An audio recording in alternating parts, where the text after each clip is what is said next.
તો મિત્રો આપણું જે ચેપ્ટર 3 છે એના માટે જે ડબલ નીટનું જે રિવિઝન કરવાનું છે એની પીડીએફ મેં તમને વોટ્સઅપ ગ્રુપમાં મોકલેલી છે, બરાબર. તો એ પીડીએફના અંદર એક આઈડિયા મેં પોસ્ટ કરેલો છે કે પ્રીવિયસ યર જે હતા એના અંદર જે ડબલ અને નીટ બંનેનું કમ્બાઈન થઈને જે ટાઈપના એમસીક્યુ એની અંદર આવે છે એ એમસીક્યુમાં કેવા ઇક્વેશન્સ, કેવા સૂત્રો, કઈ રીતના કેલ્ક્યુલેશન્સ આપણે કરવાના છે, ગણતરી કઈ રીતે કરવાની છે, એનો મેં એના અંદર એક ચિતાર આપેલો છે, કન્ક્લુઝન મેં આપેલું છે, બરાબર. તો જે છે એ પીડીએફ એ પહેલાં તમને સમજાવી દઉં. એના અંદરના જે એમસીક્યુ છે એ બધા એમસીક્યુ જેટલા થાય એટલા અહીંયા સોલ્વ કરીશું. એક્સપ્લેનેશન અહીંયા તમને આપો અને એના વધારાના એમસીક્યુ તમારે જાતે સોલ્વ કરવાના છે, હું તમને અહીંયાથી મોકલીશ. તો અહીંયા આગળ જેટલા પણ આના અંદર યુઝફુલ ઇક્વેશન છે એની માહિતી તમને આપું. એટલે આ ઇક્વેશનની પીડીએફ છે, બરાબર. તો હોપ ઓલ્ડ સ્ટાન્ડર્ડના જે 12th સ્ટાન્ડર્ડના જે સ્ટુડન્ટ હતા એમને તો ચેપ્ટર ભણેલું છે. નવા 12th સ્ટાન્ડર્ડના સ્ટુડન્ટ છે એમના માટે ચેપ્ટર પૂરું થઈ ગયું છે. તો અહીંયા આગળ મેં તમને જે પીડીએફ મોકલેલી છે એના અંદર પેલા સારાંશ એટલે સમરી જે આપેલી છે એમાં પેલા ગુજરાતી ભાગ છે, બરાબર. આ તો જો કે તમે જે ભણી ગયા એકચ્યુઅલ એનો ભાગ છે, એટલે એના ઇક્વેશનની ડિસ્કશન આપણે અહીંયા નહીં કરીએ, કારણ કે એ ઇક્વેશન તો તમે ભણી ગયેલા છો અને તમે એનાથી ફેમિલિયર છો. આપણે એ ઇક્વેશનની આપણે વાત અહીંયા નથી કરતા. તો તમારે એ તો વાંચી લેવાનો છે અને તમે વાંચી લેશો. ઓલ્ડ સ્ટાન્ડર્ડના જે સ્ટુડન્ટ છે એમને ખબર પડી જશે. સારાંશ નવા જે છે એમને પણ આપણે આ ડિસ્કશન કરાવેલી છે. એટલે જે સારાંશ છે એ તો તમારે પર્ટિક્યુલર તૈયાર કરવાનો છે, બરાબર. અને એ સારાંશ સમરી ઇંગ્લિશમાં પણ પ્રોવાઈડ મેં કરેલી છે. So you should have to go through it first. તો આ જે ઇક્વેશન છે એ તો બધાને આવડવા જોઈએ. હવે અહીંયાથી જે પાર્ટ છે એ મેં મૂકેલો છે કે ભાઈ તમે જ્યારે એમસીક્યુ સોલ્વ કરો એ વખતે તમારે કેવા ટાઈપના ઇક્વેશન સાથે ડીલ કરવાનું થાય. ચલો ધ્યાનથી જુઓ. પહેલો ભાગ મૂકેલો છે, હું અહીંયા ગુજરાતી ટ્રાન્સલેટ કરીશ ગુજરાતી સ્ટુડન્ટ માટે, બાકી તો તમને ખબર પડી જશે. In an particle each having charge q passes through given area in time t then current. તો કરંટનું ઇક્વેશન શું થાય કીધેલું છે કે ભાઈ એન પાર્ટિકલ એટલે કે એન ઇલેક્ટ્રોન્સ હોય કે એન ચાર્જ હોય, કોઈ પણ એન પોઝિટિવ ચાર્જ હોય, એ તમારા એરિયા એટલે કે આડછેદમાંથી પસાર થાય તો equation I is equal to Q by T પ્રમાણે આપણે જાણીએ છીએ. તો આપણા કરંટનું equation I is equal to ક્યુની જગ્યાએ એની અને એની ના લખવું હોય તો એન ક્યુ બાય ટી એવું લખી શકાય. તો કરંટનું equation I is equal to Q by T છે અને કોઈ પણ ટાઈમે I is equal to n e by t તમે લખી શકો. ઓકે, એટલે અહીંયા આગળ જનરલ ઇક્વેશન આપણે લખ્યું એન ક્યુ બાય ટી, બરાબર. એનો એક ટ્રિકી ક્વેશ્ચન મેં મૂકેલો છે, પીટી 1999માં પૂછાયેલો છે.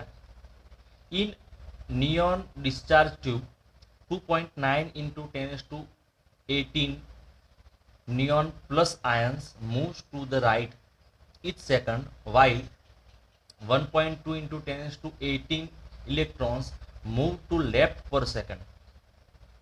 Electron charge is 1.6 into 10⁻90 coulomb. The current in the discharge tube is.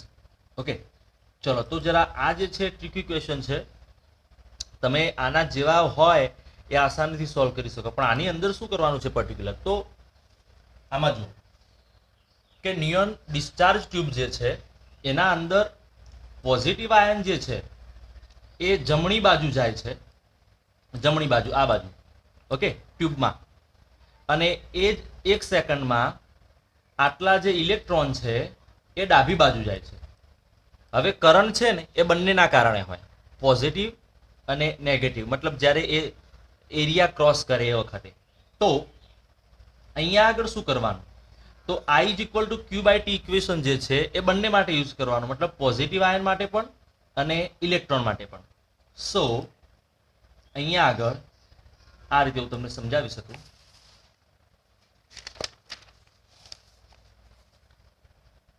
આ જે નિયન ટ્યુબ છે, ઓકે, એના અંદર આયન છે એ એટ્રેક્ટ થઈને કેથોડ તરફ જતા હશે અને ઇલેક્ટ્રોન છે એનોડ તરફ જતા હશે. તો તમે કોઈ પણ ક્રોસ સેક્શનલ એરિયા લો તો એમાંથી આ બાજુ પોઝિટિવ આયન જાય એનો current I is equal to Q by T, okay, અને આ બાજુ ઇલેક્ટ્રોન જાય છે એનો current plus Q by T, એટલે ઇલેક્ટ્રોન માટે છે. એટલે આ રીતનું ઇક્વેશન થશે. તો ટ્રિકી ક્વેશ્ચન કેમ કહ્યો?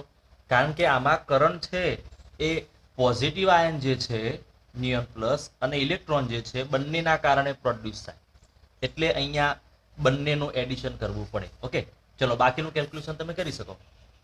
તો I ઇઝ ઇક્વલ ટુ મેં તમને શીખવાડી પ્રમાણે એન ઈ બાય ટી એવું તમે લખી શકો, અથવા એન ક્યુ બાય ટી એવું લખી શકો, પ્લસ એ રીતે n dash e dash by t electron માટે લખી શકો.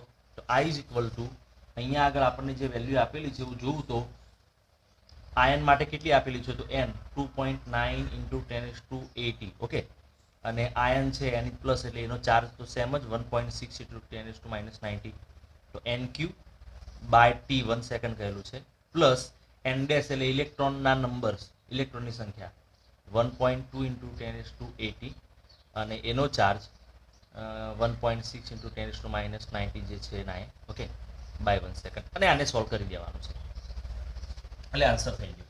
ચલો ખ્યાલ આવી ગયો. તો આ જે છે એને આપણે ટ્રિકી ક્વેશ્ચન કેમ કહીએ? કારણ કે કરંટ છે ને બે ચાર્જના કારણે પ્રોડ્યુસ થાય, બે વિદ્યુત ભારોના કારણે પ્રોડ્યુસ થાય. ચલો તો હવે નેક્સ્ટ આપણે જોઈએ તો ઇક્વેશન મેં લખી દીધું છે અહીંયા, બરાબર, એટલે એના અંદર એનીથી આપણે કેલ્ક્યુલેશન કરી શકીએ. બીજું છે due to rotary motion of charge. એટલે તમારા કોઈ એમસીક્યુમાં રોટરી મોશન આપેલી હોય, એટલે કે ચાક ગતિ આપી હોય અથવા વર્તુળાકાર વિદ્યુતભાર ફરતો હોય, જેમ કે પરમાણુમાં ઇલેક્ટ્રોન ફરતો હોય ને ન્યુક્લિયસની આજુબાજુ, એવું આપેલું હોય તો એના કેટલા પોસિબલ ઇક્વેશન થશે? તો જુઓ, ધારો કે આ હાઇડ્રોજનનો એટમ છે સમજી લો, ઓકે, તો અંદર પ્રોટોન હોય એનો પ્લસ ઈ જેટલો ચાર્જ અને અહીંયા ઇલેક્ટ્રોન હતો એનો માઇનસ ઈ જેટલો ચાર્જ હોય, અને એ સર્ક્યુલર પાથ ઉપર રિવોલ્યુશન કરતો હોય, ફરતો હોય વર્તુળાકાર માર્ગ ઉપર. તો પહેલું ઇક્વેશન આનું શું થાય? તો ચલો આના ઇક્વેશન જે છે તમને લખીને સમજાવું. રિવોલ્યુશન થતું હોય એટલે આપણે I is equal to Q by T થી કેલ્ક્યુલેશન ચાલુ કરીએ. ઓકે, એક રિવોલ્યુશન પૂરું થાય તો ટાઈમ પીરિયડ એટલે કે આપણે જેને કે આવર્તકાળ એવું લખવું હોય તો ક્યુ બાય ટી આવું લખાય. પહેલું ઇક્વેશન આ. ઓકે, હવે તમે જાણો છો કે ક્યુ 1/t જે છે એને એફ લખાય, તો ક્યુ એફ આવું લખાય, કારણ કે આપણે 1/t ઇક્વલ ટુ એફ લખીએ, બરાબર છે. ચલો તો ક્યુ એફ આ બીજું ઇક્વેશન થયું. ચલો હવે આ જે છે એના અંદર બીજી આવી વેલ્યુ લખી શકાય કે એક રિવોલ્યુશન ઇલેક્ટ્રોનનું પૂરું થાય, ઓકે, તો આર રેડિયસ, આર ત્રિજ્યાના વર્તુળાકાર માર્ગ ઉપર એક રિવોલ્યુશન પૂરું થાય તો વેગ એટલે અંતર ભાગ્યા સમય, એટલે કે ડિસ્ટન્સ બાય ટાઈમ. તો આ ડિસ્ટન્સ કેટલું થાય? સર્કમ્ફેરન્સ ફરી 2πr બાય ટી, એક આવર્તકાળ, એક ટાઈમ પીરિયડ માટે. તો T is equal to 2πr by V. આમાં ઇનપુટ કરો તો નવું ઇક્વેશન આવું પણ થાય. ક્યુ ટીની જગ્યાએ શું લખાય?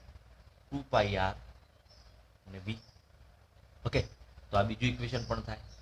ઓકે, એફ છે એની જગ્યાએ હજી આગળ ઇક્વેશન લખવું તો આવું લખાય કે ભાઈ omega is equal to 2π by T, અથવા omega is equal to 2π F. તો એફ એટલે ઓમેગા બાય 2π. ઓકે, આ જે છે આમાં મૂકો તો ક્યુ એફની જગ્યાએ ઓમેગા બાય 2π. તો આમાંથી આ બધા ઇક્વેશન તમે બનાવી શકો. તો ઇક્વેશન છે એ તમને અહીંયા મેં આપેલા છે. તો અહીંયા આગળ ક્યુ વી નથી, જરા અહીંયા આગળ આ જે છે ને એ વી નથી, ધીસ ઇઝ મ્યુ અથવા આ એફ છે. ઓકે, અને બીજું ઇક્વેશન થાય ક્યુ બાય ટી પણ લખી શકાય, પછી ઇક્વેશન થાય ક્યુ વી બાય 2πr લખી શકાય, ક્યુ ઓમેગા બાય 2π પણ લખી શકાય. ચલો ક્લિયર. હવે એને રિલેટેડ જે એમસીક્યુ છે એ ઓલ્ડ સિલેબસમાં બે અહીંયા મૂકેલા છે, તો જુઓ, બહુ ઇમ્પોર્ટન્ટ છે. In hydrogen atom the electron is moving in circular orbit of radius 5.3 into 10⁻11 metre with a constant speed આપેલી છે વી, અહીંયા આપેલું છે. તો કરંટ કેટલો હશે? એટલે ગુજરાતીમાં અહીંયા લખેલું છે હાઇડ્રોજન પરમાણુમાં ઇલેક્ટ્રોન 5.3 × 10⁻11 મીટર ત્રિજ્યાની વર્તુળાકાર કક્ષામાં અચળ ઝડપથી ભ્રમણ કરે છે તો રચાતો પ્રવાહ કેટલો હોય? તો કઈ ઇક્વેશન વાપરશો? તો એના અંદર તમને ત્રિજ્યાને બધું આપેલું છે તો આ ઇક્વેશન વાપરશો. અહીંયા આગળ ઇલેક્ટ્રોનનો વિદ્યુતભાર E મૂકી દેશો, અહીંયા આગળ વેગ મૂકી દેશો, અહીંયા આગળ ત્રિજ્યા મૂકી દેશો એટલે થઈ ગયું. બરાબર. ચલો જુઓ, આ જે છે R ની વેલ્યુ આપેલી છે, આ જે છે V ની વેલ્યુ આપેલી છે, એ મૂકી દેશો એટલે આ થઈ જશે. બીજું અહીંયા આપેલું છે, ચલો એકવાર ધ્યાનથી આ તમે જોઈ લેશો મિત્રો. આ તમારે પીડીએફમાં જોઈ લેવાનું છે, હું અહીંયા હિન્ટ આપું છું. ઓકે, તો એ ક્વેશ્ચન આપણે થઈ ગયું. બીજું એ લખેલું છે a ring of radius r and linear charge density lambda on its surface is performing rotational motion about its perpendicular axis to the plane. If angular velocity of the ring is omega, how much current is constituted by the ring? એટલે કે પોતાના પરિઘ પર lambda જેટલી રેખીય વિદ્યુતભાર ઘનતા ધરાવતી r ત્રિજ્યાની એક રિંગ તેના સમતલને લંબ અક્ષને અનુલક્ષીને ઓમેગા કોણીય ઝડપથી ભ્રમણ કરતી હોય તો કેટલા વિદ્યુત પ્રવાહનું નિર્માણ થાય? ચલો આવો જે છે એ એમસીક્યુમાં શું કરવાનું? તો આ ટાઈપના એમસીક્યુમાં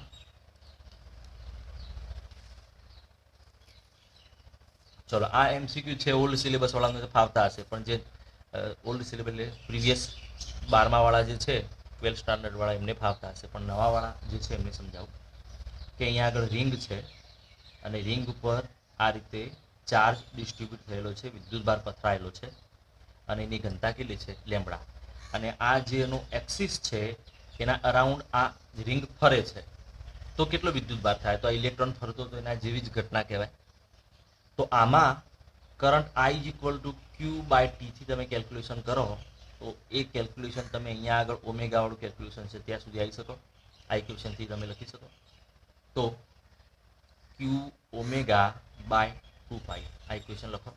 આમાં Q એટલે ખાલી વિદ્યુતભાર કેટલો પથરાયેલો છે એની વેલ્યુ મૂકવાની છે. ચલો તમને ખબર છે લેમ્બડા = વિદ્યુતભાર ભાગ્યા લંબાઈ. આની લંબાઈ કેટલી થાય? 2πr. આટલી લંબાઈ થાય. ઓકે, તો એની વેલ્યુ છે એ Q = 2πr લેમ્બડા. એ વેલ્યુ આની અંદર મૂકી દો તો Q ની જગ્યાએ 2πr લેમ્બડા ω/2π 2π કેન્સલ થશે તો અહીંયા આગળ કેટલા થઈ જશે? R. અહીંયા કેપિટલ R આપેલા છે એટલે R લેમ્બડા ઓમેગા આવો આન્સર આવશે. ચલો તો આ જે છે એ કેલ્ક્યુલેશન તમે જરા જોઈ લેજો.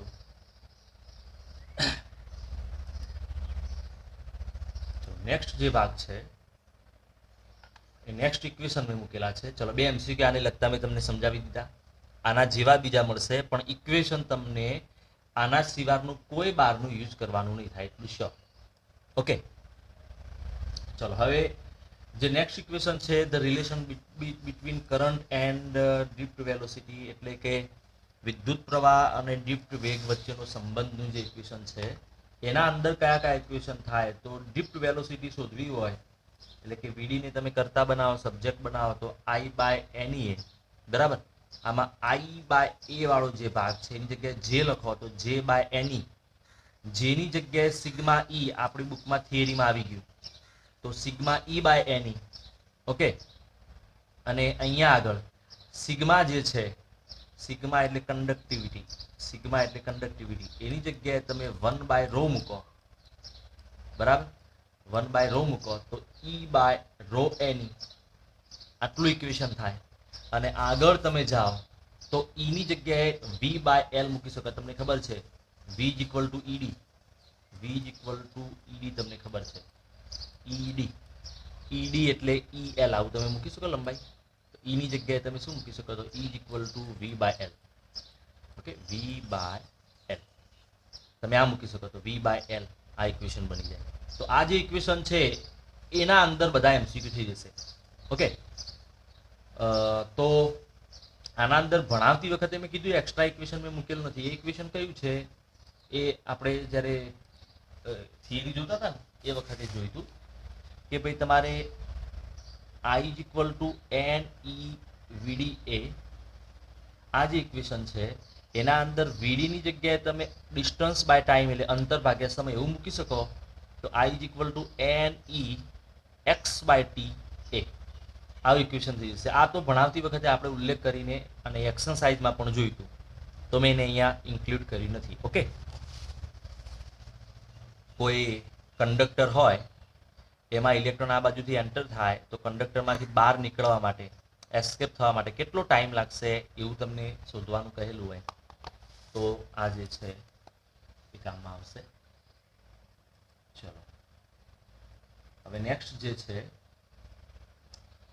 આ જે ઇક્વેશન છે એ પણ મેં તમને કહેલા. આ ઇક્વેશન છે એ એટલા ઇમ્પોર્ટન્ટ નથી, પણ આનાથી આન્સર એટલો ઝડપી આવી જશે કે if the reference temperature T0 is equal two 0 degree Celsius. Okay, અને તમને સંદર્ભ તાપમાન 0 ડિગ્રી સેલ્સિયસ આપેલું હોય તો એ વખતે તમે આલ્ફાની વેલ્યુ શોધવા જાઓ તો સીધું આ રીતે થઈ જશે ઇક્વેશન.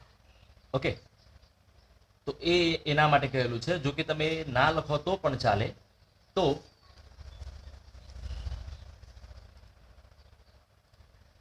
આપણું જે ઇક્વેશન છે આ ધારો કે R is equal to R0 1 plus alpha T minus T0.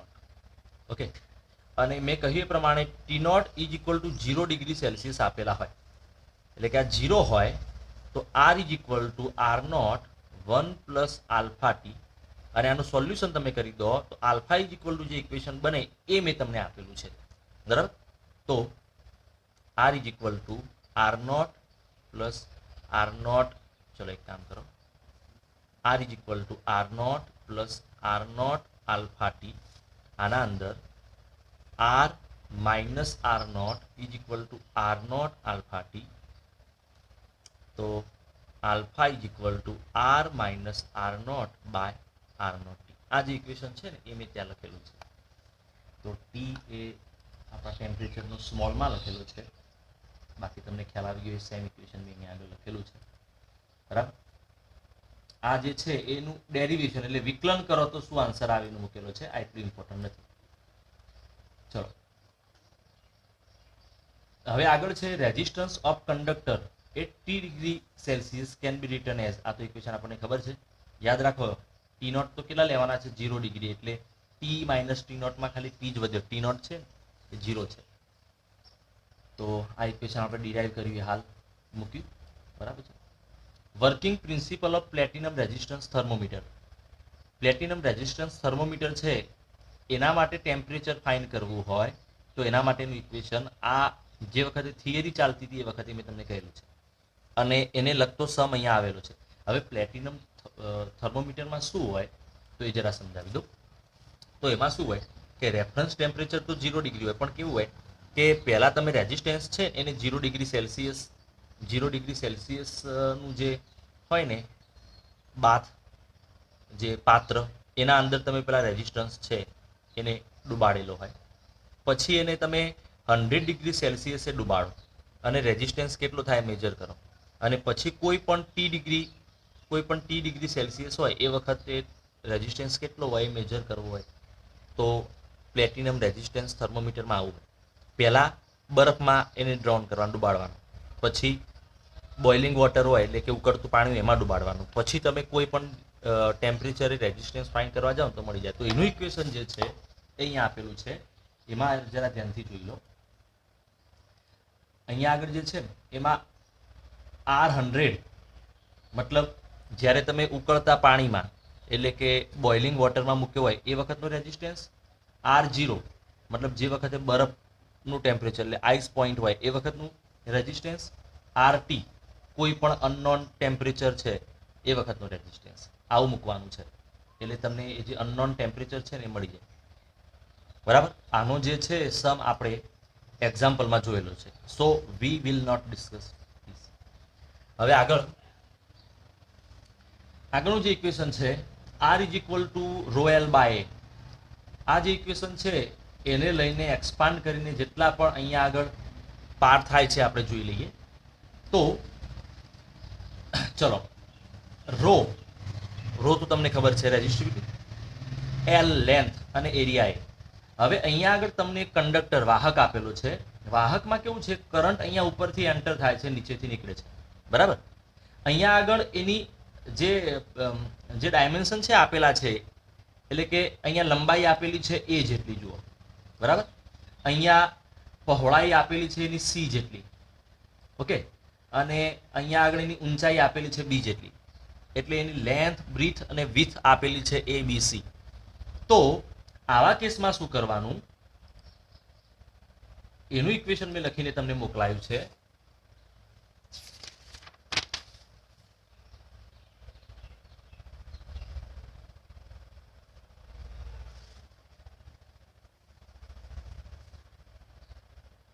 ચલો, અહીંયા આગળ લેન્થ, લંબાઈ આપેલી છે એ જેટલી, અહીંયા આગળ બ્રીથ આપેલી છે બી જેટલી, અને હાઈટ, ઊંચાઈ આપેલી સી જેટલી.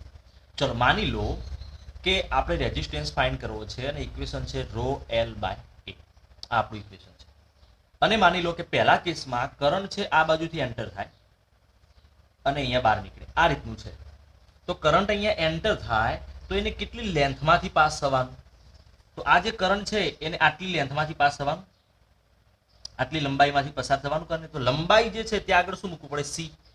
તો ઇક્વેશન રો લંબાઈ કેટલી છે સી જેટલી, અને એરિયા કેટલો છે તો આખો એરિયા થાય. આ એરિયા એટલે લંબાઈ ગુણ્યા પહોળાઈ, લંબાઈ ગુણ્યા પહોળાઈ. તો એરિયા શું થાય, એ બી. ખ્યાલ આવ્યો તમને? ઓકે, ચલો માની લો કે કરંટ છે એ આ બાજુથી એન્ટર થતો હોય, ચલો કરંટ છે એ આ બાજુથી એન્ટર થતો હોય અને આ બાજુથી નીકળતો હોય, એવો કોઈ કેસ હોય, એના માટે શું કરવાનું? ચલો, તો આ બાજુથી કરંટ એન્ટર થતો હોય તો આટલા ભાગમાંથી એને પસાર થવાનું. તો લંબાઈ હવે કેટલી કહેવાય, એ જેટલી. તો R is equal to rho લેન્થમાં કેટલું મૂકવાનું, લેન્થમાં એ બાય એરિયા હવે કેટલો કહેવાય, તો આ એનો ક્રોસ સેક્શનલ એરિયા કહેવાય આ વખતે. તો લંબાઈ ગુણ્યા પહોળાઈ એવું તમે મૂકવા જાઓ તો બાકીનું શું આવે, બીસી. ઓકે, ચલો, એ રીતે આ બાજુથી કરંટ એન્ટર થતો હોય અને આ બાજુથી બહાર નીકળતો હોય, એવું હોય તો શું કરવાનું, R is equal to rho, આ વખતે લંબાઈ તરીકે આટલો ભાગ આવશે, આટલો ભાગ એટલે કયો આવે, બી આવે, બી બાય એરિયા એટલે બાકીનું સમજી લો. અહીંયા બી આવે તો નીચે એ સી આવશે, બધામાં જુઓ, સી આવે તો નીચે એ બી આવે, એ આવે તો નીચે બીસી આવે. પણ એ બધું ઠીક છે, યાદ રાખવાનું, યાદ આ રીતે રાખવાનું કે કેટલી લંબાઈમાંથી પસાર થવાનું, એ લંબાઈ મૂકવાની, અને એના ક્રોસ સેક્શનલ એરિયા શું થાય, તો આ વખતે ક્રોસ સેક્શનલ એરિયા એસી થાય, તો એસી. એ જે છે એ ઇક્વેશન મેં તમને અહીંયા આપેલા છે, બરાબર. ચલો, ધ્યાનથી જોજો. અહીંયા આગળ આ રીતે ઇક્વેશન પહેલા કેસમાં બને, અહીંયા ઇક્વેશન બીજા કેસમાં બને, અહીંયા ઇક્વેશન કરંટ અલગ અલગ જે છે એ ફેસમાંથી અલગ અલગ બાજુમાંથી પસાર થાય ને એ વખતની વાત છે, બરાબર. ચલો, હવે અહીંયા આગળ એક વસ્તુ જરા આપણે મિસ ના થાય મેં બીજે આપેલી છે કે ભાઈ જે રેઝિસ્ટિવિટી એટલે કે અવરોધકતા છે, અવરોધકતા રો, આ જે છે અવરોધકતા, એ સૌથી વધારે કોની હોય, ઇન્સ્યુલેટર એટલે અવાહકની હોય, પછી મિશ્ર ધાતુની હોય, પછી મિશ્ર ધાતુની હોય, પછી એનાથી ઓછી કોની હોય, સેમિકન્ડક્ટરની, અને પછી કંડક્ટરની. ઓકે, તો અવરોધકતા એટલે કે રેઝિસ્ટિવિટી જે છે સૌથી વધારે ઇન્સ્યુલેટરની હોય. એટલે અહીંયા મિશ્ર ધાતુમાં જરા કોઈ કન્ફ્યુઝન ના થાય, એટલે કે રબર, વુડ, લાકડું, એ બધા ઇન્સ્યુલેટર કહેવાય, અવાહક, એમની સૌથી વધારે હોય. પછી એલોય, નાઇક્રોમ, કોન્સ્ટન્ટન, એ બધા જે વાયર છે એની, પછી સેમિકન્ડક્ટર, સિલિકોન, જર્મેનિયમ, એ બધાની, અને પછી કંડક્ટર એટલે કોપર, સિલ્વર, વાહક જે પદાર્થો, સુવાહક પદાર્થો એમની. ચલો, પછીનું જે છે એમાં અહીંયા લખેલું છે મેં, if length is given then R proportional L square, radius is given એટલે કે ત્રિજ્યા આપેલી હોય, લંબાઈ આપેલી હોય તો આવું, ત્રિજ્યા આપેલી હોય તો આવું. એમાં શું કરવાનું છે, તમે જ્યારે કોઈ સમ જોતા હોવ, આગળ સમ મૂકેલા છે જો કે આપશે, તમે કોઈ સમ જોતા હોવ અને એની અંદર સમજો કે તમને કહેલું હોય કે ભાઈ પહેલા લંબાઈ છે એ માની લો કે તમને આપેલી છે ભાઈ એક્સ, વાહક તારની લંબાઈ એટલે કે કંડક્ટરની લેન્થ, અને પછી એને સ્ટ્રેચ કરીને એની લેન્થ છે એ 4x કે 5x એવી લંબાઈ વધારીએ, અથવા એવું કહેલું હોય કે ભાઈ એની લંબાઈમાં 20% ઇન્ક્રીમેન્ટ એટલે કે 20% વધારો કરીએ, આવો સમ આપેલો હોય જેમાં લંબાઈનો ઉલ્લેખ હોય, એટલે કે લેન્થ આપેલી હોય, તો R is equal to rho L by A જે ઇક્વેશન છે એને જરા મોડિફાઈ કરવાનું. આ જે છે ઇક્વેશન એને એ વડે મલ્ટીપ્લાય કરો, એ વડે ડિવાઈડ કરો, એ વડે ગુણો ભાગો, તો R is equal to rho A L એટલે કદ થાય volume V by A square. Okay, આવું એક ઇક્વેશન બને. અને R is equal to rho L by A. આમાં કેટલા વડે એ વડે ગુણ્યા હતા, એ વડે ભાગ્યા હતા. આ વખતે એલ વડે ગુણો અને એલ વડે ભાગો તો ઇક્વેશન શું થાય? R is equal to rho L square by A L એટલે કદ. બરાબર, ચલો બે ઇક્વેશન બની ગયા.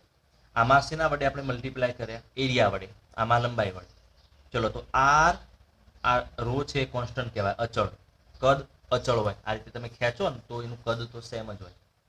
તો R proportional 1 by A square આવું ઇક્વેશન બની.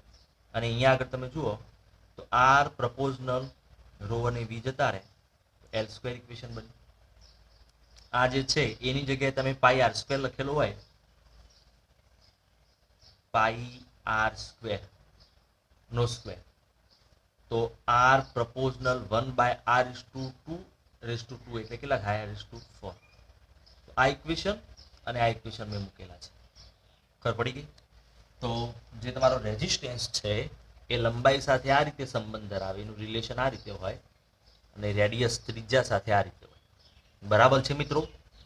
અને કેલ્ક્યુલેશનમાં તમારે બીજું એક યાદ રાખવાનું છે કે જો એરિયાની વાત આવે તો આ ઇક્વેશન વાપરવાનું કે ભાઈ એરિયા છે એનો વધારે કે ઓછો થાય, અને લંબાઈની વાત આવે તો આ ઇક્વેશન વાપરવાનું. જો કે આની ડિસ્કશન થિયરીમાં મેં કરી દીધી છે. બરાબર છે? ચલો મિત્રો, ખ્યાલ આવી ગયો? એક્ઝામ્પલ તરીકે આ રીતે જુઓ. કોઈ કંડક્ટર એટલે કે વાહક તાર છે, એની લંબાઈમાં 20% વધારો કરવામાં આવે, એટલે કે ખેંચીને એની લંબાઈમાં 20% વધારો કરે, તો નવો અવરોધ કેટલો થશે? The new resistance will be the length is increased to 20%. તો 100% તો એની લેન્થ હોય, એમાં બીજું 20% છે ને એની લેન્થમાં ઇન્ક્રીમેન્ટ કર્યું, એટલે ટોટલ લેન્થ કેટલી થાય? 120%.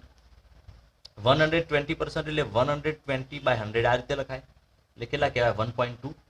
એટલે ન્યૂ લેન્થ કેટલી થઈ? 1.2 એલ. 1.2 ટાઈમ્સ થઈ એમ. તો હવે આ ઇક્વેશન તમારે યુઝ કરવાનું. તો R is equal to rho L square by V. આ ઓરિજિનલ રેઝિસ્ટન્સ હતો. નવો રેઝિસ્ટન્સ, નવો અવરોધ શોધવો હોય તો રો એલની જગ્યાએ કેટલા લખવાના? 1.2 એલ. એટલે કે 1.2 એલ સ્ક્વેર બાય વી. એટલે R dash is equal to rho 1.2 square એટલે 1.44 એલ સ્ક્વેર બાય વી. તો 1.44 rho L square by V એટલે 1.44 આર. આવી ઇક્વેશન થાય. 1.44 આર એટલે આને 100 વડે મલ્ટીપ્લાય કરો તો 144% થયા. કેટલા વધ્યા? 44%. આટલો વધારો થયો, ઇન્ક્રીમેન્ટ થયો. એટલે મૂળ ઇક્વેશન આ વાપરવાનું થાય. એટલે બેઝિકલી આ ઇક્વેશન એરિયા માટે આપેલું હોય તો એરિયા માટે વાપરવાનું. બરાબર છે? ચલો હવે નેક્સ્ટ જોઈએ આપણે.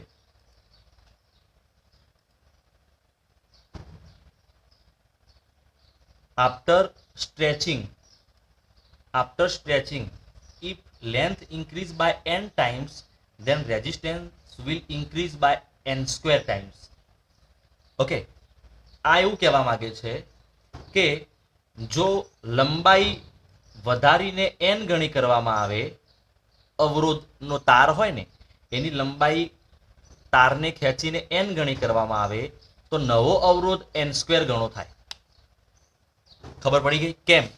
કારણ કે અહીંયા આગળ તમે જોયું ને, R proportional L square, R proportional L square, અહીંયા આગળ એન એલ મૂકો તો એન સ્ક્વેર ગણો થઈ જાય. ચલો તો similarly if radius be reduce to 1 by n times, nth times એટલે 1 by n times, the area of cross sectional decreases 1 by n square times, so the resistance become n/4 times. એટલે એવું કહેવા માંગે છે કે જો ત્રિજ્યા છે, ત્રિજ્યા એ 1 by n કરવામાં આવે તો જે એનો આડછેદનું ક્ષેત્રફળ છે એ 1 by n સ્ક્વેર થાય, એટલે અવરોધ છે એ n/4 થાય. ઓકે, આ જે છે એનું તો કેલ્ક્યુલેશન કરવાનું, યાદ રાખવાની જરૂર નથી. પણ આ ઉપરના જે છે એના ઉપરથી તમને સીધું ખબર પડી જાય. ઓકે, તો એની ડિસ્કશનમાં જતા નથી. આ એમસીક્યુમાં નહીં વપરાય, આ સીધું તમારે યાદ જ રાખવાનું છે. બરાબર છે. કેલ્ક્યુલેશનના જે ઇક્વેશન મેં કીધા એના ઉપરથી ખબર પડી જશે. એટલે મેં કહેલું છે જ્યારે અવરોધના તારને ખેંચીને લંબાઈ n ગણી કરવામાં આવે તો અવરોધ n² ગણો થાય. તે પ્રમાણે ત્રિજ્યા છે 1/n કરવામાં આવે તો એ પ્રમાણે ગણતરી કરી દેવાની. હવે આ જે છે જરા યાદ રાખવાનું છે. After stretching if length of conductor increases by x%, then the resistance will increase by 2x%. આ થિયરી મેં એમાં કહ્યું, પણ 10% ઓછો હોય ને એ વખતે. એટલે કે શું, અહીંયા આગળ આપણે કેલ્ક્યુલેશન કર્યું, અહીંયા આગળ કેટલો લંબાઈમાં વધારો કર્યો હતો? 20% વધારો કર્યો હતો, 20% વધારો કર્યો હતો ને. પણ આની જગ્યાએ તમને એવું કરવામાં આવે કે લંબાઈ જે છે એને ખેંચીને 2%માં વધારો કરવામાં આવે. તો તમારે સીધું શું કરવાનું? r dash is equal two 2r%. સીધું આવું જ કરવાનું. એકચ્યુઅલી એક્સમાં જ લખીએ આપણે. r dash is equal two 2x%. મતલબ કે 2 ઇન્ટુ કેટલો વધારો કર્યો? 2 ને એટલે 2 મૂકી દેવાના. એટલે કીધું સીધો આન્સર કેટલો આવી જાય? 4%. મતલબ કે તમને ધારો કે એવું કહેવામાં આવે તો 6% નો વધારો કર્યો, તો તમારે અહીંયા કેટલા મૂકી દેવાના? 6. એટલે આ રીતે તમે લખશો તો r dash is equal two 2x%, સીધું 6. એટલે મતલબ કે 2 વડે મલ્ટીપ્લાય જ કરી દેવાનું, એટલે સીધો આન્સર લગભગ મળી જશે. પણ ક્યાં સુધી કરવાનું? તો એક્ઝેક્ટલી આન્સર છે ને, આનો એક્ઝેક્ટ આન્સર એ 6% સુધી હશે ને તો 12% એવો મળી જાય એમ. પણ પછી આગળ જાય ને 7%, 8%, 9, એટલે થોડો ફેરફાર થાય તો 10% સુધી સાચો આન્સર મળશે. ક્લિયર? તો 10% સુધી હોય એટલે મલ્ટીપ્લાય ઇન્ટુ 2 કરી દેવાનું એમ, મલ્ટીપ્લાય બાય 2. ચલો ક્લિયર મિત્રો? હવે નેક્સ્ટ જોઈએ.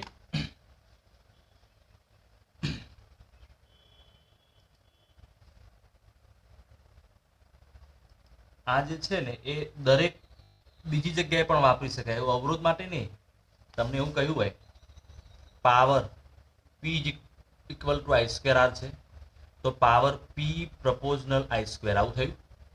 તો આપણો રેઝિસ્ટન્સ જે હતો R પ્રપોઝનલ L², એ રીતે પાવર પ્રપોઝનલ I², આવું થયું.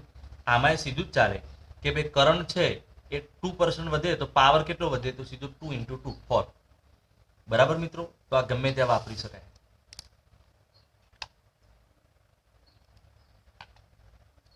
ચલો હવે નેક્સ્ટ જોઈએ આપણે ફ્યુઝ વાયર. એટલે આપણો જે ઘરમાં ફ્યુઝ હોય છે ને એને રિલેટેડ એમસીક્યુ આવે તો શું કરવાનું? તો ફ્યુઝ વાયર પહેલા તો શેનો બનેલો હોય? તો બહુ પ્રિસાઇસલી જોવો ને તો ફ્યુઝ છે ને એ ટીન લેડ એલોય, એટલે ટીન લેડ એની મિશ્ર ધાતુ જે છે એનું બનેલું હોય. એટલે કે એમાં 63% ટીન હોય અને 37% લેડ હોય, SN ને PB. બરાબર છે? તો કલઈ, આને કલઈ કહેવાય ગુજરાતીમાં, અને આ છે એને સીસું કહેવાય. બરાબર? એ બંને સોફ્ટ છે એટલે આસાનીથી પીગળી જાય. તો એક્ઝેક્ટલી એનાથી બનેલું હોય જો કોઈ જગ્યાએ આવે તો. હવે આ જે છે ને જરા ખાસ જોજો. The function of fuse is independent of its length. એટલે કે ફ્યુઝનું કાર્ય લંબાઈથી સ્વતંત્ર છે. બહુ અગત્યનું છે. મતલબ કે ફ્યુઝ જે તમે બનાવેલો હોય, એટલે તમે ફ્યુઝનો જે વાયર ગોઠવેલો હોય સર્કિટમાં, એમાં લંબાઈ કેટલી રાખો એ અગત્યનું નથી. લંબાઈ સાથેનો કોઈ સંબંધ નથી મિત્રો. ફ્યુઝ જે છે એ એના આડછેદના ક્ષેત્રફળ કે ત્રિજ્યા સાથે જોડાયેલો હોય. એટલે કે ક્રોસ સેક્શનલ એરિયા કે એના રેડિયસ ઉપર ડિપેન્ડેડ હોય. ખ્યાલ આવ્યો? તો લંબાઈથી સ્વતંત્ર છે. તમને એવું કહેવામાં આવે કે કોઈ ફ્યુઝ છે એ 2 સેન્ટીમીટર લંબાઈનો છે અને એ જ ધાતુનો એવો જ ફ્યુઝ 4 સેન્ટીમીટરનો હોય તો પીગળશે કે નહીં? તો હા, પીગળશે. કારણ કે લંબાઈથી એ સ્વતંત્ર છે. લંબાઈ સાથે એનો કોઈ સંબંધ નથી. કોની સાથે સંબંધ છે? એની જાડાઈ સાથે. જાડાઈ એટલે કે શું કહેવાય? આડછેદનું ક્ષેત્રફળ અને ત્રિજ્યા, એની સાથે સંબંધ છે. તો ફ્યુઝને પીગળવા માટે લાગતા સમય અને ત્રિજ્યા વચ્ચેનો સંબંધ. એને પીગળવા માટે કેટલો સમય લાગે? તો T પ્રપોઝનલ R/4. ઓકે, આ જરા યાદ રાખવાનું છે. આનું ઇક્વેશન આપણે ડિરાઈવ કરવા જવાના નથી. આટલું યાદ રાખવાનું છે કે કેટલો સમય લાગે. તો ત્રિજ્યા જો તમને આપેલું હોય તો R/4. ઓકે,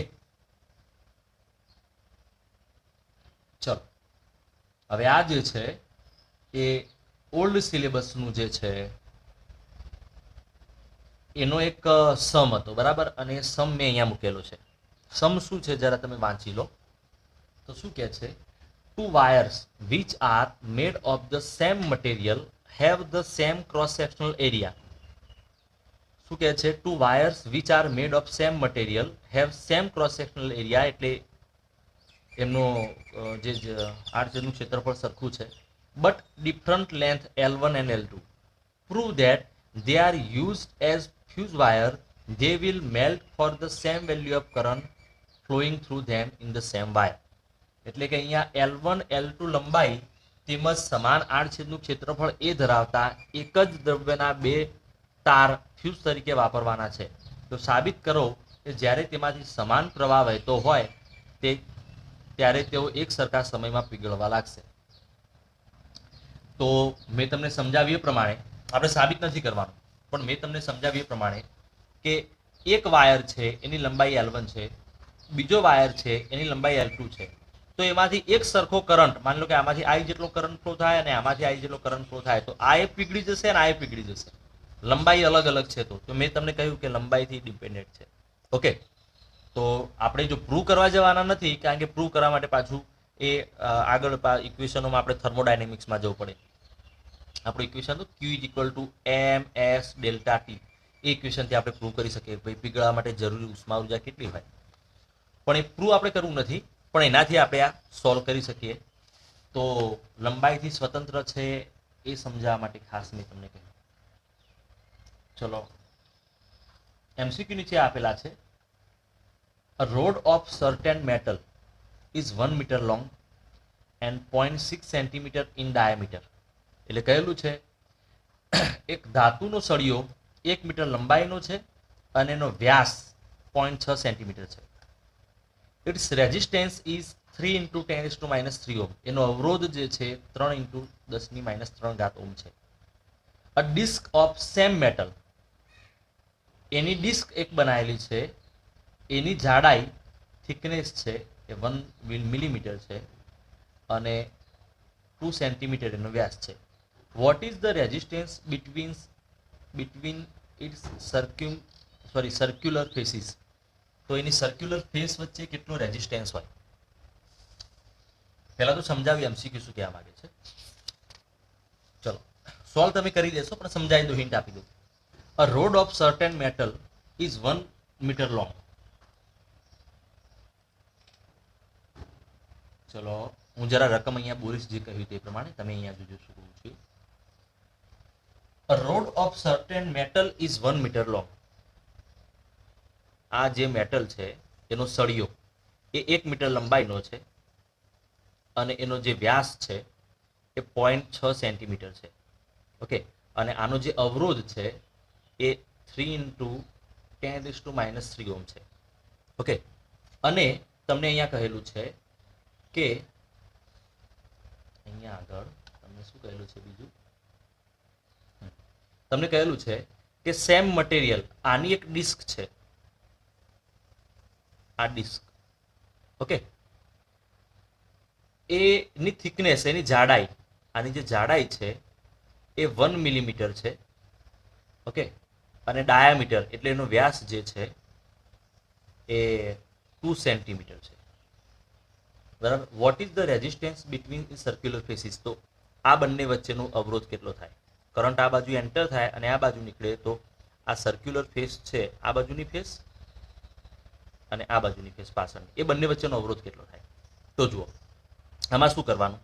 આમાં આપણને પહેલા ડેટા આપેલો છે, તો R is equal two ρl/a. આમાં તમે ઇક્વેશન મૂકો, આમાં તમે વેલ્યુ મૂકો, તો R ની વેલ્યુ અહીંયા મૂકવાની, L મૂકવાની, અને એની જગ્યાએ તમે શું લખશો, πr². એટલે R છે આ વ્યાસ ઉપરથી મળી જશે 0.3 સેન્ટીમીટર. આ મૂકશો એટલે તમને અહીંયા શું મળી જશે, ρ મળી જશે. બરાબર, ρ તમને અહીંયા મળી જશે જે હશે આ વેલ્યુ તમે મૂકો એટલે R ની, L ની અને R ની વેલ્યુ આમાંથી 0.3 સેન્ટીમીટર. ચલો, એટલે ρ મળી જશે. હવે અહીંયા આગળ આપણે અવરોધ શોધવો છે તો R is equal to rho L by, ફરીથી ઇક્વેશન તમે વાપરો. રો તો તમને અહીંયાથી મળી ગયેલા છે. એલ જે છે એ લેન્થ કેટલી થાય તો લંબાઈ આની કેટલી, કરંટ આ બાજુથી એન્ટર થાય તો આટલી લેન્થમાંથી પાસ થવાનું, તમને આગળ સમજાવ્યું હતું આ બધામાં. તો અહીંયા આગળ લંબાઈ કેટલી મૂકવાની તો 1 મિલીમીટર મૂકવાની. 1 મિલીમીટર એટલે 10⁻³ મીટર. એલ મૂકવાની. આડ છેદનું ક્ષેત્રફળ કેટલું મૂકવાનું એટલે એરિયા તમને અહીંયા વ્યાસ આપેલો છે તો એ પ્રમાણે πr² કરીને તમે મૂકી દેશો. ઓકે, તો તમને મળી જશે. ક્લિયર? આમાંથી રો ફાઇન્ડ કરવાનો અને આમાં મૂકી દેવાનો. That's it. ઓકે, ચલો હવે નેક્સ્ટ. ચલો તો આ જે છે એમસીક્યુ જરા તમે ટ્રાય કરજો. ચલો હવે નેક્સ્ટ કહેલું છે, if a copper wire is stretched to make it 0.1% longer, the percentage increase, if a copper wire is stretched to make it 0.1% longer, the percentage in increase resistance will be, એટલે કે લંબાઈમાં 0.1% વધારો કરવામાં આવે તો અવરોધમાં કેટલા ટકાનો વધારો થાય તો શું કહી દેવાનું, ગુણ્યા 2 × 2. બરાબર છે? ક્લિયર? તો આ તો આવડી જશે. તો આની અંદર તો સીધું રેઝિસ્ટન્સ ન્યુ કેટલો થાય તો આર ઇઝ ઇક્વલ ટુ, મેં તમને ઇક્વેશનમાં આગળ લખાવી દીધું એ પ્રમાણે 2x%. બરાબર? અહીંયા એક્સ કેટલા લઈ લેવાના તો 0.1 અહીંયા મૂકી. ઓકે, ચલો તો આન્સર આપણો થઈ જશે. હવે આગળ મેં લખેલું છે, if length and mass of conducting wire is given then R proportional L² by. આ જે છે આર પ્રપોઝનલ L² બાય એ અહીંયાથી જુઓ. આનો કોઈ એમસીક્યુ આવે તો રહી ના જવું જોઈએ, એટલે બધા ઇક્વેશન મેં અહીંયા કન્ક્લુડ કર્યા. કે તમને એવું કહેવામાં આવે કે ભાઈ તમને જે તાર આપેલો છે એની લંબાઈ અને દળ આપેલું છે, દળ, તારનું દળ એટલે કે માસ આપેલું છે. તો આ ઇક્વેશન છે R is equal to rho L² by V. મેં તમને સમજાવ્યું હતું, એલને ગુણો અને ભાગો દો. તો આ જે ઇક્વેશન છે એના ઉપરથી R is equal to rho L² by V જે ઇક્વેશન આપણે લખ્યું ને આગળ, વી એટલે કદ, વોલ્યુમ. તમને એવું ખબર છે કે ડેન્સિટી એટલે માસ બાય વોલ્યુમ, તો વોલ્યુમ એટલે માસ બાય ડેન્સિટી. એટલે કે ઘનતા એટલે દળ ભાગ્યા કદ, તો કદ એટલે દળ ભાગ્યા ઘનતા. એ અહીંયા મૂકો તો R is equal to rho L² by V ની જગ્યાએ તમે શું મૂકો, વી એટલે કદ, એની જગ્યાએ m/d, m/d એટલે d ઉપર જશે. તો આર પ્રપોઝનલ L² બાય. બરાબર? આ જે છે પણ ઇમ્પોર્ટન્ટ છે, આને રિલેટેડ એમસીક્યુ મેં ખાસ વિદ્યાર્થીઓને સોલ્વ કરાયેલા છે માસ આપેલું હોય ત્યારે. ચલો નેક્સ્ટ જોઈએ એમસીક્યુ એનો. If 3 wires are in ratio 1:3:5 and their lengths are in ratio 5:3:1, the ratio of their electric resistance is. ચલો તો તમે અહીંયા રકમ જોઈ લીધી, પણ અહીંયા આગળ હું સમજાવી દઉં કે વાયર જે છે એનો દળનો રેશિયો, દળનો ગુણોત્તર 1:3:5 છે અને લંબાઈનો ગુણોત્તર 5:3:1 છે. તો અવરોધનો ગુણોત્તર કેટલો હશે? બરાબર છે? જરા ધ્યાન આપજો અહીંયા આગળ. ચલો હું લખું R1:R2:R3. તો આ L² બાય m છે એ પ્રમાણે શું લખી શકાય સમજી લેજો.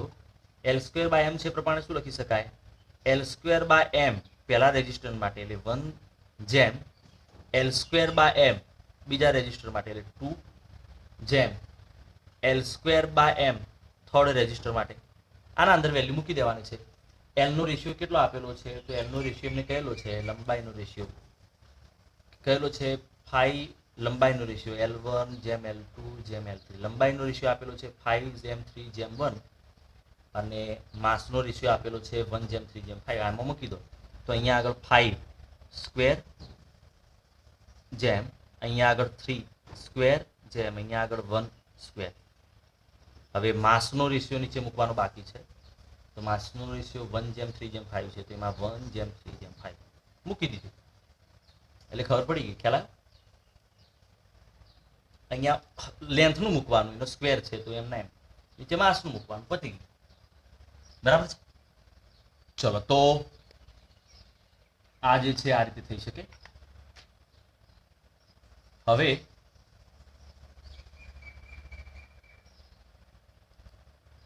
નેક્સ્ટ આપણે જોઈએ, ચલો આ ઇલિસ્ટ્રેશન એક ઉદાહરણ છે, ગુજરાતીમાં અંગ્રેજીમાં આપેલું છે. આ જરા મેં તમને શીખવાડ્યું એ પ્રમાણે આગળ તમારે ટ્રાય કરવાનું છે. હવે હું જોઉં છું આ ટ્રાય કરો છો અને તમને કેટલાને આવડતું નથી અને મને ડાઉટ તરીકે તમે મોકલો છો. ઓકે, તો ઉપરનું સમજાવી એ પ્રમાણે આ જે એક્ઝામ્પલ છે એમાં એનો યુઝ થઈ શકે. ચલો હવે આ જે છે બધા એને રિલેટેડ એમસીક્યુ આપેલા છે, ગુજરાતી અને અંગ્રેજીમાં બંને આપેલા છે. તો આઈ હોપ કે તમે સોલ્વ કરવાનો ટ્રાય કરશો. ગુજરાતી અંગ્રેજી બંનેમાં છે સેમ એમસીક્યુ, બરાબર? એટલે ગુજરાતીવાળા સ્ટુડન્ટ અને અંગ્રેજીવાળા સ્ટુડન્ટ બંને જરા સોલ્વ તમે કરજો, બરાબર છે? તો આ એમસીક્યુ હું જરા અહીંયા છોડું છું. એટલે ઇક્વેશન કયા તો ઉપરના જ યુઝ કરવાના છે. ચલો આગળ. હવે ગ્રાફ વિશેની વાત કરી દઈએ. આપણે જે ઓહ્મ્સ લો છે એમાં, તો ઓહ્મ્સ લોમાં વી વર્સિસ આઈ નો તમે ગ્રાફ લો તો અલગ અલગ ટેમ્પરેચર માટે અલગ અલગ મળે. તો એનો એક એમસીક્યુ મેં અહીંયા આગળ મૂકેલો છે, બરાબર? જરા એકવાર આ ધ્યાનથી જોજો. આ જે તમને ગ્રાફ આપેલો છે એમાં the VI graph for conductor of the temperature T1 T2 are as shown in figure. T2 minus T1 is proportional to. ચલો તો ગ્રાફમાં આપણે જનરલી શું કરતા હોઈએ છીએ, તો આનો સ્લોપ તમારે ફાઇન્ડ કરવાનો છે. એટલે કહેવાય ને કે જે ઢાળ શોધવાનો છે. જરા હું અહીંયા આગળ ગ્રાફ ડ્રો કરી દઉં અને તમને હિન્ટ આપી દઉં.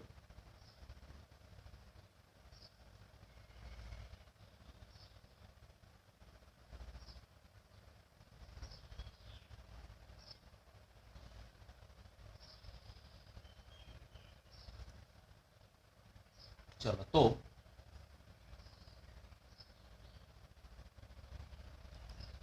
પેલા આપણું રકમ વાંચી લો. The VI graph conductor temperature T1 T2 given T2 minus T1 proportional to T2 minus T1 ની વેલ્યુ કેટલી થશે? આ રીતે આપણને ગ્રાફ આપેલો છે, બરાબર? અહીંયા આ જે છે એનો ઢાળ તમે શોધવા જાઓ તો ઢાળ તમને શું મળે, એટલે કે સ્લોપ શું મળે, એટલે કે ઢાળ. ઓકે, ઢાળ શું મળે તો Y value V by I. Okay, અને સ્લોપ ઓલવેઝ શું લખાય, ઢાળ હંમેશા શું લખાય, ટેન થીટા લખાય, બરાબર? તો આ પહેલું જે ટેમ્પરેચર છે એના માટે ટેન થીટા થાય. આ એંગલ કેટલો થાય તો એ કેટલો થાય, 90 માઇનસ થીટા થશે. આ ટોટલ 90 છે, એમાંથી થીટા આટલો સબસ્ટ્રેક્ટ કરો તો આટલો એંગલ 90 માઇનસ થીટા. તો આ જે છે એનો સ્લોપ તમે ફાઇન્ડ કરવા જાઓ તો એનો ટેન થીટા થશે. આનો જે છે એ ઢાળ તમે શોધવા જાઓ તો એનો શું થાય, નીચેનાનો એનો ટેન 90 માઇનસ થીટા એટલે કેટલો થાય, કોટ થીટા થાય. ઓકે, અને આના ઉપરથી કેલ્ક્યુલેશન કરવાનું છે. કેલ્ક્યુલેશન કયું કરવાનું છે તો તમને ખબર છે, આ વી બાય આઈ એટલે રેઝિસ્ટન્સ કહેવાય. તો આનો રેઝિસ્ટન્સ જે છે એ ટેન થીટા થાય આ ઢાળ માટે, એટલે આ R1 કહેવાય. અને આ જે છે એના માટે સ્લોપ R2 એટલે શું થાય, કોટ થીટા, બરાબર? કોટ થીટા, સોરી, કોટ થીટા. હવે R અને R2 ની વેલ્યુ તમારે ક્યાંથી મેળવવાની છે તો R ઇઝ ઇક્વલ ટુ તમને ખબર છે R0 1 plus alpha T minus T0, આમાંથી મેળવવાની છે. આમાં પહેલા T1 લખશો એટલે R1 ની વેલ્યુ, T2 લખશો એટલે R2 ની વેલ્યુ, બરાબર? અને જરા સોલ્વ કરી દેજો. આ એમસીક્યુ છે એ સ્ટુડન્ટ ડાઉટ તરીકે લાવેલા એટલે મેં અહીંયા મૂકવું મુનાસિબ માનેલું છે. ચલો શું કરવાનું ખબર પડી ગઈ ને. ઢાળ ઉપરથી ટેન થીટા મળી જાય, આની વેલ્યુ આ રીતે ઓપ્ટેન કરી દેવાની છે, R2 T2. Okay, T1 T2 મળી જશે. અહીંયા આમાંથી સબસ્ટ્રેક્શન કરી દેવાનું, બાદ બાકી કરી દેવાની છે. ચલો તો આગળ જઈએ. The wire of same dimension but the resistivity ρ1 ρ2 are connected in series. The equivalent resistivity of the combination is. એટલે એમાં કહેલું છે the wires of same dimension but the resistivity ρ1 and ρ2, એટલે કે સમાન પરિમાણ જે છે એમનું એટલે કે લંબાઈ અને આડછેદનું ક્ષેત્રફળ સરખું છે, પણ એમનો જે કહેવાય ને કે અવરોધકતા અલગ અલગ છે અને એમને શ્રેણીમાં જોડેલા છે, તો એમનું ટોટલ અવરોધકતા કેટલી થાય સમજાવી દો એમસીક્યુ.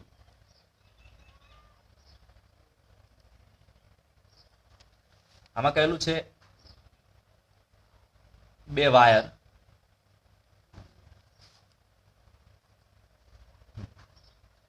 વાયર છે એ સેમ ડાયમેન્શન છે એમનું, એટલે કે એમના ક્રોસ સેક્શનલ એરિયા એટલે કે આડછેદનું ક્ષેત્રફળ અને લેન્થ બેના માટે સેમ છે, એમ એરિયા પણ બેનો સેમ છે, પણ એમની જે રેઝિસ્ટિવિટી છે ને એ ડિફરન્ટ છે. બરાબર.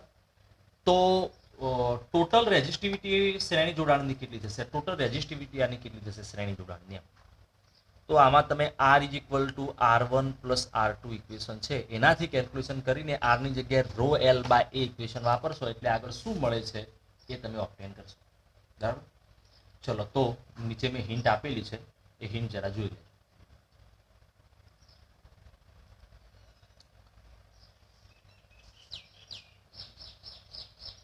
ચલો, પછી નેક્સ્ટ આપણો એમસીક્યુ છે the mobility of free electron in a current carrying conductor is proportional to, એટલે કે વિદ્યુત પ્રવાહ ધારિત તારમાં મોબિલિટી કોને સમપ્રમાણમાં હોય છે?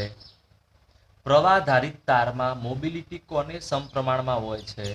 તો આગળ જે મેં તમને ઇક્વેશનો આગળ સોલ્વ કરાયા હતા એના ઉપરથી મોબિલિટીનું ઇક્વેશન મૂકીને તમે જરા આ જોઈ લેજો કે ભાઈ રિલેક્સેશન ટાઈમ ટાઉ એના સમપ્રમાણમાં હોય, પોટેન્શિયલ ડિફરન્સ V એના સમપ્રમાણમાં હોય, ઇલેક્ટ્રિક ફિલ્ડ E એના સમપ્રમાણમાં હોય, કે ઓલ ઓફ ધીસ